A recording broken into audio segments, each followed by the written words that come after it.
Hello! Today is my 3rd-year anniversary here in Paris. Yep, on March 1st in 2022, I arrived in Paris to live. I had 3 bags and I booked an Airbnb for a month before. I did not have a place yet. I arrived here, it feels like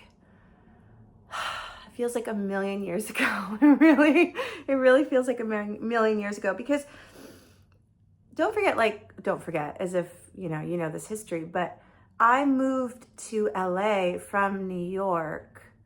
So I lived in New York for 13 years.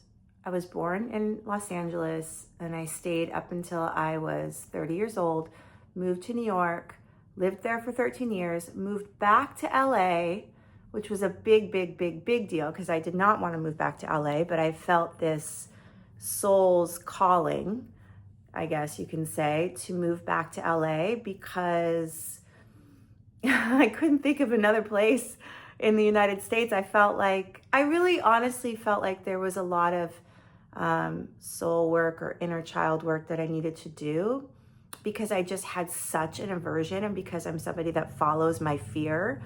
I was like, all right, you don't want to go, you got to go. There's some healing on the other side of this fear. So I moved back to LA with the intention, and maybe I definitely didn't tell my family, but I knew it wouldn't be the place that I was going to stay forever. It was going to be a temporary transitional place so that whatever the next place would be, I would have done some inner work. Because I do think that, I don't want to say it's easy, but yeah, for a lot of us, or maybe I'll just speak for myself, like home was so layered for me. Like I never really loved LA. I also, I feel that when you move away, you can sort of escape all of that old baggage and create a whole new persona, a whole new identity. So that was sort of what I did in New York. And New York to me was just this time where I really, I met such wonderful people. I became the person that I was always meant to be in New York. So it felt like I really grew up in New York as an adult. I made really bold choices. And yeah, so I've always, I will always love New York because of that. But then there was this deeper knowing, okay, it's time to heal some of that inner child stuff. So I moved back to LA, and then of course COVID hit, unbeknownst to me. I didn't have a crystal ball, I didn't know.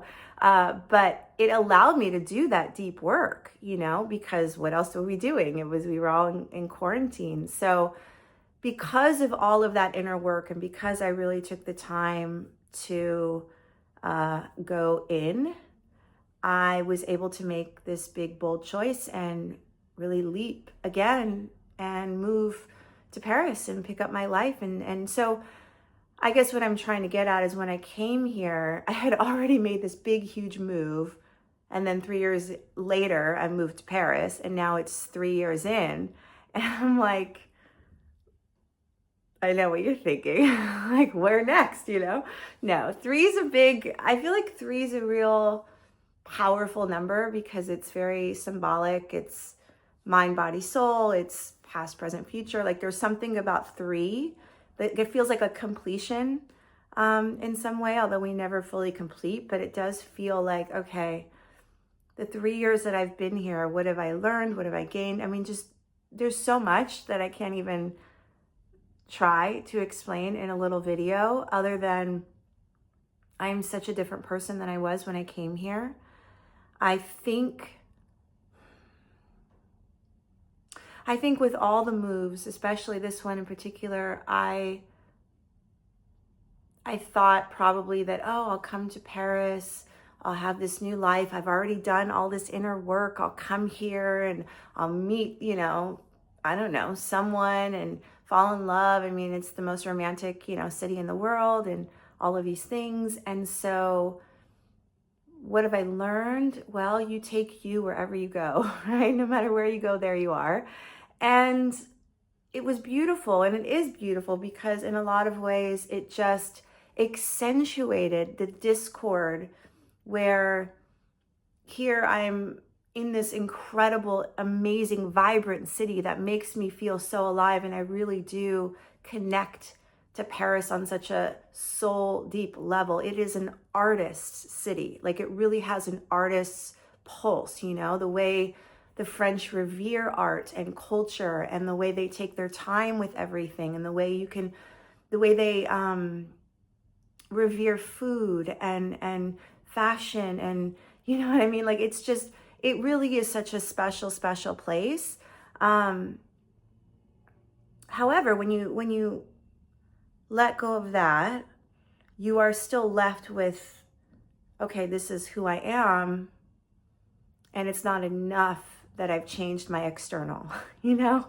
It's like eventually all of that kind of goes away and you're still left with you. So I guess for me, what did Paris do? It allowed me to dream even bigger and go, okay, well, if I'm still feeling this way, then we need to go kind of back and do something different.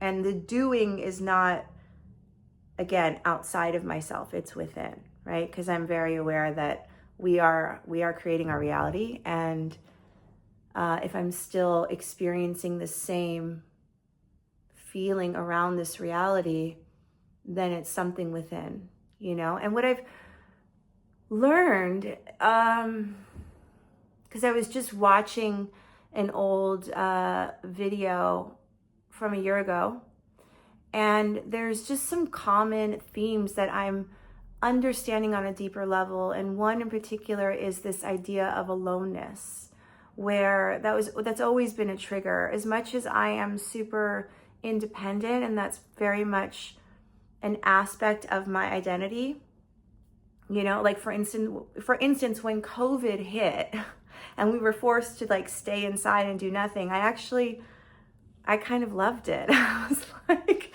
was like one of the few that it felt so refreshing not to have to answer questions, in particular of my mother, who would always ask me, what are you doing? Where are you going? Who are you seeing? What about your friend? You know, that constant, like, she doesn't sound like that, but you know what I mean. We all have, well, I don't want to say we all, because I don't know what your situation is, but nevertheless, it felt so refreshing to take that burden, that pressure off, and be like, we are being forced to stay home. Like, it was kind of awesome. I felt like, cool, I don't have to answer that question, you know, other than I'm at home just like everyone else, you know. So I guess coming back to this idea of aloneness, what I find is I'm learning how to build a new relationship with aloneness, right? Because everything really is about balance and harmony. So somebody like me who is hyper independent, meaning I don't say I spend, but I'm most comfortable probably alone. It's a coping mechanism, right? I wouldn't say that it's necessarily healthy, because if I'm calling in partnership, or even just more of a community of friends, then I'm going to have to work through some stuff so that I can feel comfortable inviting in more relationships and things like that in my life. So when that program comes up in my head, like, oh, here we are again, alone, or it says something to that effect, I have to build a new relationship. And I've been building a new relationship around that program, right? Because let's just say, if I was not conscious that it was a program and I just thought, oh, this is who I am, which a lot of us do. We walk around believing the voices in our heads, right? Then that believing that voice and then walking around and feeling that way is only going to accentuate the same reality over and over and over again, no matter what, you know. Or you attract somebody to you, or a partner, but you still have that feeling of being alone, right? So if you want to change, we change the relationship to that program or that voice. And for some of us, including myself, that is so strong. And so even when it would come up, and this is just a year ago, I was talking about it, when it would come up, there was still a feeling of fighting it, or kind of still believing it, that was just going to be the way it was for me, because this is just the way I am, right? So now, after watching that video, I recognize that no, it's actually not just the way that I am. And I sort of have this newfound compassion and almost reverence. Like, I hear it and I'm like, cool, it's not something I am anymore. It's not something that I have to resist, right? Because what we resist just keeps getting bigger and bigger and bigger. But it's just a program. And it's like, okay, building a new relationship with aloneness is just like allowing that feeling to come through without trying to make it go away, without saying this is how I'm going to feel forever, without trying to blame, past, my past or my childhood or whatever, or it's because of this or whatever. No, it's just showing up because it happens to be there in this moment. And as long as I just take a deep breath, have compassion for it, it kind of just fades away, And so what I've learned, because this happens all the time, even when I'm walking around, the voice will say, like, no matter what you do, you'll never change. Like, your reality is still going to be the same. Like, you're doing all this work and it's not going to work. And And I'm like, the only thing that hasn't changed is that voice. That's the thing that I'm changing, is that voice, right? My relationship to that voice. So it's sort of like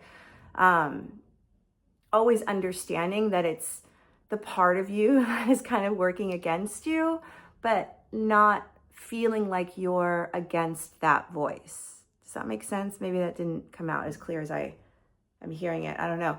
But I guess now I don't fall for it. It's just, I kind of laugh at it, because it's like somebody on the playground when you were a kid, kind of like teasing you, and the only way that he's going to continue is if you look over and you say, that's not nice, how dare you, and then the person's probably laughing and giggling because he's got you, right? It's the same thing with that voice. So I kind of just laugh at it or sigh at it and go, no, like, you can't get me anymore. You know what I mean? And you just keep going. One of the greatest affirmations you can ever say to yourself when you're moving through something, when you're trying to change a pattern, is just keep going. Just keep going. Just keep going.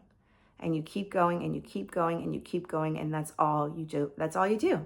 And you get curious around, you get curious around what feels authentic and right for you, right? Because I don't want to say, it's so much about understanding how you operate, like your operating system, I can tell you what works for me. I can tell you how long it's taken me to get to this place where I can be indifferent to hearing that stuff. But ultimately, it's going to be your job to understand yourself, and when things show up, and when it's time to try a new tool, when it's time to, switch it up, when it's time to just keep going, So I just want to be mindful of what I say, because I know there's so many videos out there. Trust me, I've watched them. And it's so easy to adopt or try on what somebody else is telling you worked for them. But you have to understand, like, they're coming from a whole different operating system. So to just adopt what they're doing and give it to yourself without any sort of, trial and error kind of thing, it's really robbing you of what it means to be authentically you. I think we are always meant to try things on, experiment, see what works. And then ultimately, you really do have to have some discernment and know, okay, that's not actually working for me, so I've got to move on. That's That's how I've done it. And yes, we're all different. We've all got our own stuff to work through. At the same time, there's a lot of similarities in terms of the feelings, right? Feeling alone, or feeling, like you're never going to be able to change, and no matter how hard you try, your reality is going to stay the same, all of that kind of stuff. It's just the mind's way of trying to keep us safe and where we are, because change is always going to be threatening to the ego, to the identity. And the soul is like, let's go, baby. And that's what I was going to share. I journaled this just yesterday, which I guess I'll leave you with this, which is this is how I make my decisions from now on. Because for me, and this is perfect because it's my 3-year anniversary. For me, I make decisions based on, well, I'll share in a moment, but I don't make them based on the past. I make them based on this present moment. And for me, the name of the game is to evolve. That is what we all came to do. That is the name of the game. I always want to evolve and to grow. And so this is how I make decisions. How do I know when to take action? When it feels like inspiration, when it feels scary, when I feel like I'm acting impulsively, when I feel like I'm opening a new portal or way to express myself, when I'm afraid of what others will think, when I feel crazy, when I don't really know what to expect, when it feels freeing, when I haven't thought or overexhausted the idea to death, when I catch it at the whisper stage, when I haven't figured it all out or the next steps, when the path forward is completely unknown and wide open, when it's new territory, when it feels completely, when it feels unknown. This is how I know it's a yes. So I thought that was good, because I feel like if we just keep creating from the past self, there's a known, right? If I do this, that means I'll get this outcome. And when we are here to evolve and grow, and it's going to feel scary, and that's how you know to take the step.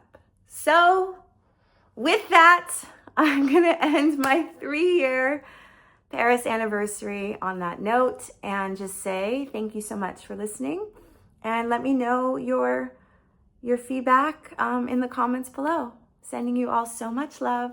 Au revoir.